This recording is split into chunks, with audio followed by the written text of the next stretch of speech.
So, you've spent hours meticulously copying a John Singer Sargent painting, and yet, when you sit down and paint your own work, it doesn't look anything like his.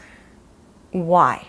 You're not alone in this. A lot of really technically skilled painters fall into this trap, and that's because copying without a clear goal and process just reinforces the same tight painting habits that you're trying to break free of. So today I want to introduce you to my student Julia. She was an incredibly trained painter with years of instruction under her belt. Yet every time she tried to paint loosely, she wound up just tightening up and overworking it, and she was sick of it. She even did Sargent master copies that actually looked really painterly and had the brushwork that she wanted. But when she tried to apply what she learned to her own work, it was back to square one. So if you're stuck in a cycle of overworking your paintings despite all of your effort, this video today is for you.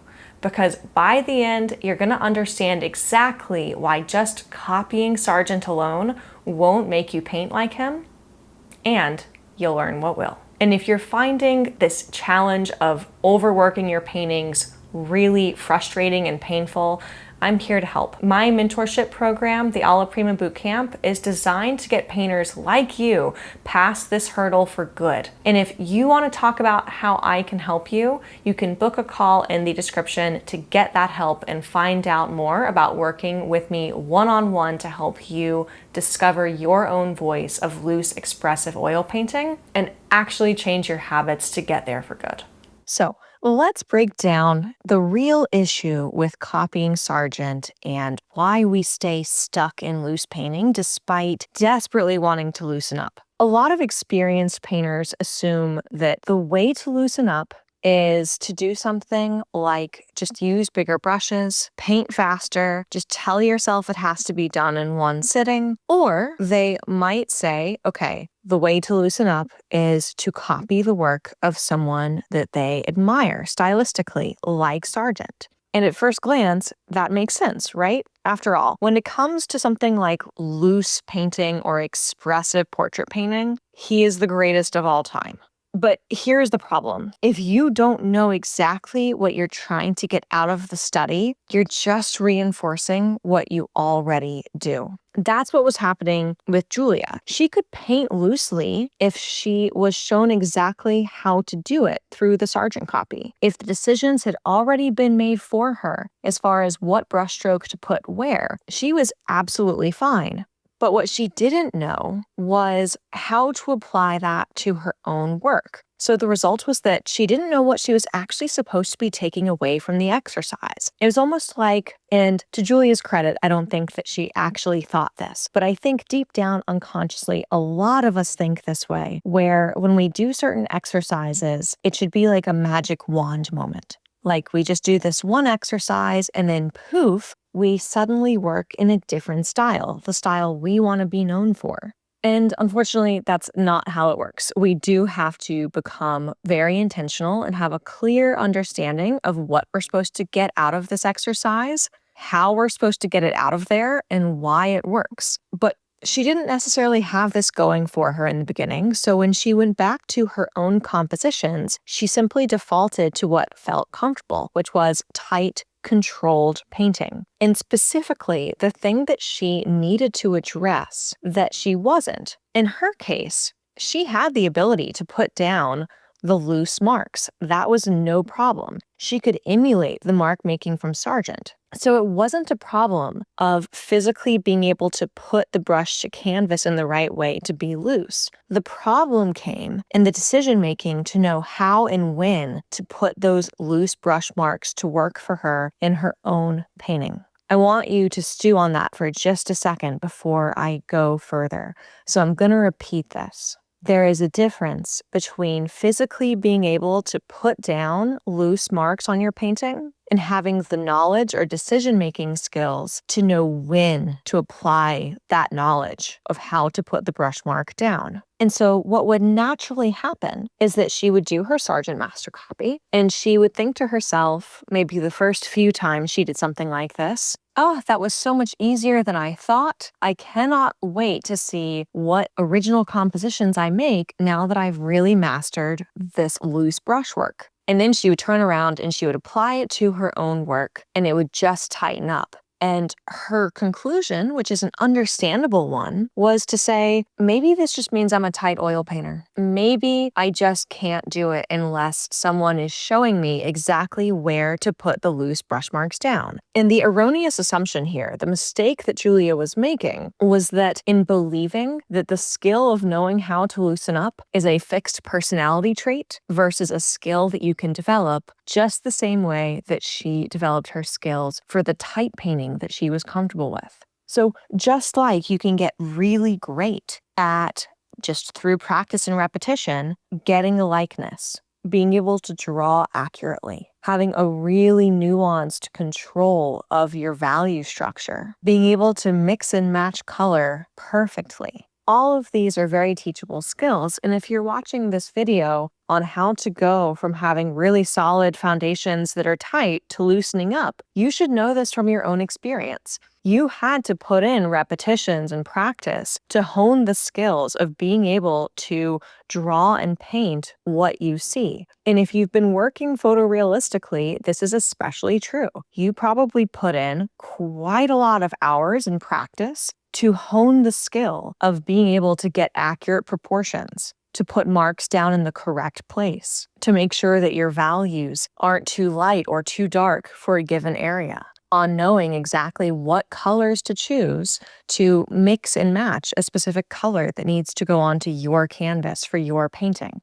All of those were teachable skills for you. And the same is true for the decision-making skills. It's just that unfortunately, this isn't something that is often taught and really broken down in a structured way, the way that we have a lot of really great structured programs around teaching you to draw or teaching you to mix your color or teaching you to get comfortable with your oil painting materials. The truth is, what makes Sargent's work incredible isn't just his ability to put down a really beautiful brush mark. I think a lot of you can do that right now if I set you up correctly and you're set up for success to do that. For Sargent, it's about the decision-making and his selective control and knowing when am I going to let myself tighten up and render a little bit more versus where can I really simplify a lot of detail into a single elegant brush stroke. His ability to decide what to simplify and what to refine or work into more is critical here. And without a process to identify and apply those decisions to your own work, a master study alone won't change your habits. So if just copying something like a Sargent painting won't do it,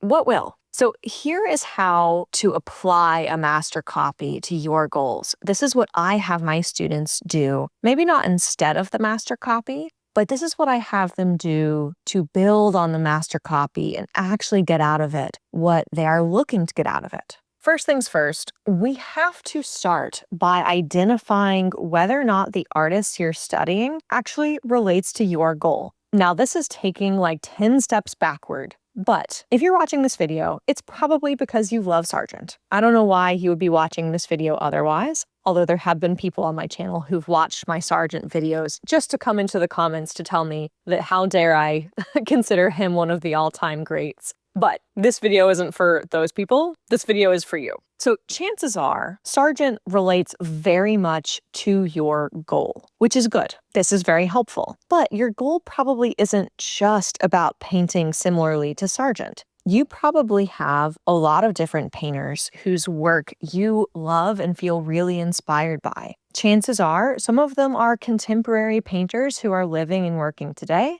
There might be other painters from Sargent's time like Cecilia Beau or Anders Zorn or Joaquin Sorolla. Whatever that unique constellation of influences looks like for you, it is critically important that we make sure that the artist that you're studying truly fits in to your specific goal. I talked about this quite a lot on my channel. I have a number of resources either through previous YouTube videos or on-demand webinars that you can check out in the description that walk you through this process of really identifying What is your goal style for your work? What reflects your artistic voice and what you really want to be known for? And how do you figure this out even if you are pulled in seemingly dozens of different directions and you worry that you might just be one of those painters who doesn't have a clear voice? Do not worry if you are having that thought. I have never once met a painter for whom I could not help figure this question out and do it within the first couple of weeks of our work together. So I want you to feel really, really confident that this is something that you can figure out and that it isn't going to hold you back. But I do think it's really important that we start here. So if you aren't really sure what your goal looks like, what I would recommend doing next is to check out the video that I'm going to link in the upper right-hand corner of this particular video. That video is going to help you actually pinpoint what your goal style and what your artistic voice is so that you can actually put the rest of what I'm talking about in this video to work for you. Next, we should probably make sure that if you are working on a master copy, that it aligns with that goal. So does Sargent appear as a key influence when you have put together your vision for what your work is going to look like? If yes, what paintings of his best check that box? Which paintings of his best embody exactly what it is that you're excited about? And are you studying that painting? So what do you do if you realize that maybe Sargent is important to you and you love his work, but he's not a primary influence? Okay, that's not a problem. You can absolutely apply everything I am saying to another artist who features more prominently on your board. The process that I'm sharing isn't exclusive to Sargent. I'm talking about a lot of different types of loose painting as defined by hundreds, if not thousands, of loose, masterful oil painters. But once you've checked this box where you know what you're headed toward, and you know which artist you really want to be copying to be able to help you with your loose brushwork, the next thing we probably need to ask is, what is it about these painters that you really want to be embodying? What do you want to be inspired by or bring into your own work? Is it a certain kind of brush mark that only appears in certain paintings or certain aspects of the painting? Is it the way certain edges are handled in the hair or within the face or the clothing? Is it the way that the values are compressed or the way that the colors are harmonized? You need to think about really what it is that you're looking for specifically before you start. So for instance, in a Sargent piece, if I really love how Sargent simplifies the form and basically abbreviates a lot of information in just one brushstroke, well, I better choose a painting to study from him that actually embodies that exact thing. I'm going to get the most benefit from a painting that does exactly the thing that I want to be able to apply to my own work. So it's important that you choose the artists that you want to study from and the paintings that you want to study from so that you know that they genuinely align with your goal. Next, you should be ready to go ahead and dive into that master copy. But one advantage you have here is if you know exactly what you're trying to get out of it, it's actually easier to make this process quicker and more efficient. So let's say, for instance, that you are looking at a really big, complex Sargent painting that has multiple figures, and the figures are painted from head all the way to foot. And so there's a lot of things in that painting to capture. You have multiple faces, multiple hands and arms, you have multiple dresses, you have an entire background to capture. Well, that's a lot to juggle. Versus if you can zoom in on that Sargent piece and recognize that you're especially drawn to the way the hands are painted, or just one face in particular is painted, and that little passage by itself captures the most important thing that you are drawn to, that you're trying to bring into your own work. All right, fantastic. Go ahead and use that to your advantage and just work on a master copy of that cropping of that Sargent piece versus trying to reproduce the whole thing. This is the power of having one really clear intention for each painting exercise that you do. So we're kind of transitioning you away from saying, I'm going to do this full master copy in order to loosen up my painting. And we're getting way more specific than that. We're saying, I'm going to do a master copy of this particular section of this particular painting by a painter who directly relates to my goal so that I can learn better how to tackle this aspect of painting hands or painting faces. And in particular, I want to make sure that I get really comfortable putting this kind of brush stroke down onto the canvas through this master copy so that I can apply it to my own work. Once you have that clarity, you can go ahead and dive into the painting. Now, I have plenty of videos on my channel where I actually show you start to finish how I have completed various Sargent master copies, and I talk through a lot of the technique of how I make that happen. So if you're interested in more of the technique side, go ahead and check out one of those videos. I'll link a playlist up in that upper right-hand corner if that's something that you could use additional help with.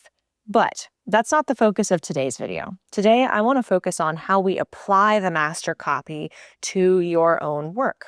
So let's imagine two possible outcomes of your master copy. One possibility is that you dive in and it is a fantastic success, just like it was for my student Julia. You have the master copy and you think, man, if I can just apply this to all of my original compositions, I'm going to be set. Like, this is awesome. I feel confident and I feel excited to dive into my own work. That's kind of possibility number one. And possibility number two is that you go into the master copy and you're like, that isn't it. Something about this is a little bit disappointing. I'll be honest, this is where having a mentor is really helpful because they can essentially help you to tease apart and understand exactly why is it disappointing and does that reason actually matter right now. So one thing that happens pretty regularly with the students that I mentor and work with is that they will actually create a master copy where they're really focused on the brushwork, and maybe something is a little bit off in the drawing or in their color choices, something like that.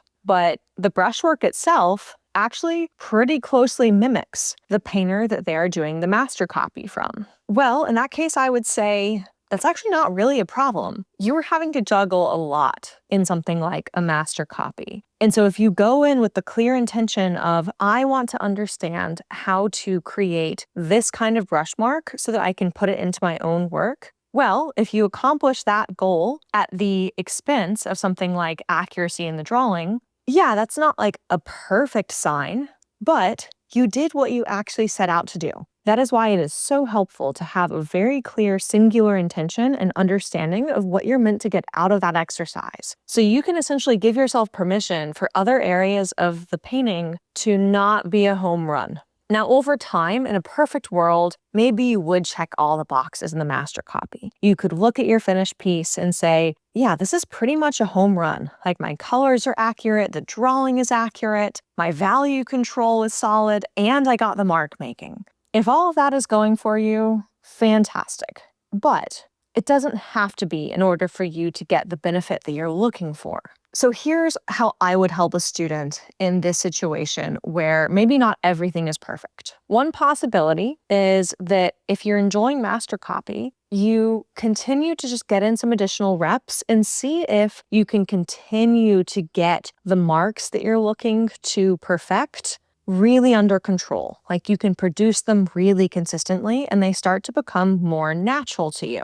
That is a win. This is what we absolutely want to have happen. Or you might say, okay, maybe I didn't nail the drawing, but I'm pretty sure that if I asked myself to get an accurate drawing and put this kind of brushwork in place, I think I could make it happen. That's also a really promising sign, and you can proceed forward. So just to recap, there's essentially two different paths forward. If you're satisfied with the master copy, you'll proceed to the next step that I'm about to describe. If you're not satisfied with it, you can either make a judgment call and proceed, or you can continue to get in reps until you do feel satisfied. You have a copy that really accomplishes the main singular goal that you set out to accomplish. So the question now becomes, all right, that's great. It's great that I can have this loose brushwork in a master copy, but how do I apply this to my own original compositions? Okay, so this is where it gets interesting. So here's what I suggested for Julia, because this is the scenario that she found herself in. She could create a really rock solid master copy, but then as soon as I turned her loose to apply it to her own work, she reverted back to her own ways, and thus she was really afraid that maybe it just meant that she was a naturally tight painter. But this isn't the case. And here is what got Julia out of this funk. We had to take the master copy that she was able to successfully produce and ask her to make an original composition that is incredibly similar to the composition of the master copy. I actually just recently did this with a drawing class that I'm taking from a fantastic artist. Her name is Mildred Hankinson. And together we are working on some figure drawing skills, and we're focusing on charcoal and graphite. And it's been a ton of fun. And so what I did in my homework for Millie is I started by actually doing a master copy of her demos in class so that I could get a genuine feel for how she was holding the pencil and making her marks. And then, once I was satisfied with that, I went ahead and took the reference that she worked from and I created a version that was just going off of the reference. Now, I had all of the muscle memory of the first attempt already in mind, so I could start to see and understand how she was making decisions when it came to looking at the model and deciding how to abbreviate that into a drawing. Essentially, I am learning loose mark making from her in charcoal and graphite. And I'm following this exact same process. And so by doing the master copy first, I got a feel for how to make the marks. And then by taking the reference that she worked off of and doing a second drawing, I now am starting to understand how she's deciding when to make those looser marks. And this is exactly what we did for Julia as well. So we would take a painting that she could successfully make a master copy of, and we would reverse engineer it by having her get a reference image that essentially set her up to make almost the exact same image as the master copy. But instead of working off of the master's painting, she was working off of the reference from life. Or in my case, with this figure drawing class, I worked off of a photo reference. Doesn't matter whether you're working from life or a photo. What matters is that you start to develop the skill of understanding how to go from just knowing how to put down the marks to understanding why the master artist put those marks down. And as Julia got more and more confident in being able to create looseness when she was working from life or working from a photo reference, basically working off of not the master painting, over time, we could take her compositions into more and more original territory, just baby step by baby step. And as she got in more repetitions, she got more confident understanding where she could afford to put down a really loose brushwork. And the other really important thing to her journey is that she was also able to build up new, looser muscle memory. Julie's been painting for a long time. It's really natural for her to paint tightly. She has so much muscle memory around this. So in order to help her loosen up, we have to not just do a lot of learning around loose painting, we have to do a lot of unlearning around the old habits that are really, really comfortable. So by taking these really small baby steps away from the master copy that she's confident with to get her to the point where she can produce original work that she is really confident in, well, that's going to require a lot of teeny tiny baby steps in repetitions, but ultimately this paid off. And here are some of the pieces that she was able to produce following this approach. She was able to go from really worrying that she was just a naturally tight painter who couldn't be helped to loosen up to actually successfully creating original pieces that have the looseness that she has been craving and that would help her to genuinely enjoy her art practice and reflect her unique voice. Now, Julia's breakthrough came when she started working with me through my mentorship program, the Alla Prima Bootcamp. She didn't just copy painters like Sargent. She learned how to analyze and apply what she loved about his work in a repeatable, strategic way that took her on the entire long-term journey to achieving her goal style. This wasn't about a single exercise or a quick YouTube video that would give you that magic wand poof of a transformation. Instead, it was about really committing to the transformation over the long haul. And that's when she started seeing that result in her actual paintings. And making that commitment to work with me is when she actually started to see that transformation come to life in her own paintings. If you have been stuck in that frustrating cycle where your master copies look great, but your original paintings feel stiff and tight and overworked, know that you're not the problem. The approach you're taking is. It's not about painting a perfect Sargent copy. It's about learning how to make decisions and think like Sargent. And that's exactly what I help painters like you do inside of the Alla Prima Bootcamp. So if you're serious about finally breaking free from tight, overworked painting and learning a method to create painterly, expressive work that actually feels like your own, go ahead and check out the link in the description to book a call with a member of my team to see if you and I are a fit to work together directly. On that call, you'll talk through your goals and what's keeping you stuck and find out whether this is the right next step for you. The link is in the description, and I can't wait to learn more about you and your painting journey and to actually help you to loosen up and find your unique style of expressive oil painting.